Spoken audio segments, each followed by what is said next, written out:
I'm going to show you guys today one of my new fall favorite recipes using leftover quinoa and making a golden milk ahead of time. So all you need in the morning is the pan and these two ingredients to have yourself a breakfast in under 5 minutes.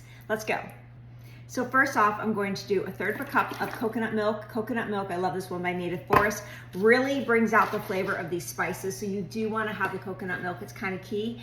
And then I'm going to do measure up to 2/3, so it'll be another 1/3 cup of any kind of nut milk of choice. I used just plain almond milk. And then I'm going to pour this into a jar. So there's your milk. And then next, one of the key ingredients for this, because I'm gonna be using some warming spices, is maple syrup. It just brings out, feels like fall. I don't know why, but that extra hint of sweetness makes it great. And then I'm gonna do a pinch of pink Himalayan sea salt because this will enhance all the flavors. And then next I'm gonna do a 1/4 teaspoon of each one of these spices. So 1/4 teaspoon of ground nutmeg. I'm gonna do a 1/4 teaspoon of cinnamon and cardamom. Now, if any of these spices you're not a fan of, you don't have to do. Ginger, I just love ginger.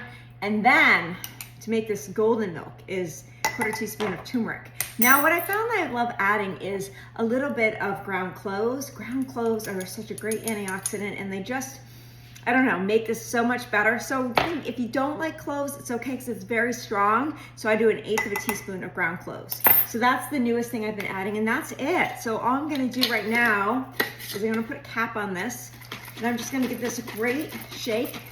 And this will intensify in color. You know, the next day you'll notice it'll be goldeny, and this is the best part. So I'm gonna move these aside. And then I have quinoa. So this is what's great about this breakfast. It uses leftover quinoa. So here's my quinoa. It's made. I'm going to use this for other, things this week. I just love having quinoa on hand. So I'm going to take a cup, and I'm going to basically measure out a cup. And I know I could do this in the morning. I'm just trying to save time. I'm trying to make this something that, if you had to go to the office and you had like a way to warm this up there, like a bowl, you could do this at the office. You could take this traveling. So all I'm gonna do the next morning is I'm gonna open up my fridge, and I'm gonna get out a pan, walk over to the stove, pour in this 1 cup of quinoa, okay? This 1 cup of quinoa, and then I'm gonna pour over the golden milk, and then I'm just gonna let it go over medium heat until it warms. Literally takes under 5 minutes. So this is, again, my, I guess it would be 5-minute warm quinoa cereal with golden milk. So